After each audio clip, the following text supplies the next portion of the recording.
Okay, so today the project you're going to do is you're going to create a quilt block. And your goal in creating this is to make as many usable shapes as you can. And I'll kind of explain that after I give you the directions on what to do. So first thing, I opened up a new slide. I like to have a blank slide. Doesn't really matter. But then I don't have those boxes getting in my way as I add stuff. So then I choose my background color, and I'm going to choose, oh, I see, choose this red color, dark. Okay, so then I'm just going to add insert some shapes in here. So I'm going to go to Insert, and I'm going to add shapes. Now, you need to add one of every type of shape at least, but you need to have 9 shapes. So you're going to have to double up on some of them, right? I like to insert both types of triangles. And so you need rectangles, parallelograms, and trapezoids to create your project here. Let's see, we need a trapezoid. All right. And I am also going to insert a diamond here, because when you rotate this, sometimes it looks a little weird. So we're going to add that. Okay, so then since I'm going to need 9 shapes at minimum, you can do more than 9, but you need to have at least 9. I'm going to make some copies, so I'm going to Control C, Control V, Control V. That gives me a couple of those. And actually I want a couple of these. Whoops. Let's go right here, Control C, Control V.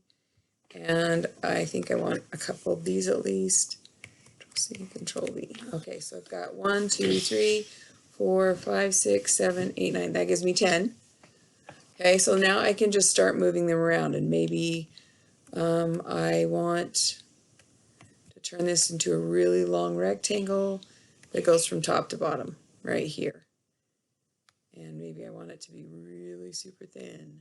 Okay, and then maybe this parallelogram, maybe I want it to be really long. Okay, so, and we want them to be touching. So we're not just putting random shapes that aren't filling up the whole space. You need to go from edge to edge, and I'm trying to create as many usable shapes as possible. So if I like put this here, I think maybe I'll expand it a little bit. See, I've also created some triangles right here, and if I even make it longer, right, I've created 2 triangles right here. Those are usable. I can measure those. I could find the area of those 2 triangles. So that's your goal, is you're also going to be creating shapes in your background that you're going to use. Once you have got everything laid out where you want it, then it's time to fill color, okay? So maybe on this one, I'm going to choose this blue color, right? Maybe here, I really like, maybe, let's see, this yellow color, okay?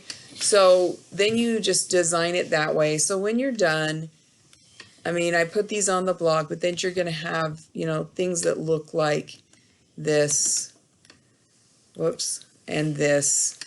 So you see all the usable. There are going to be some that are not usable spaces, but for the most part, you should create these usable, like this here, a trapezoid here. I can find area for here. This one's not really usable because it can't be a trapezoid or a triangle.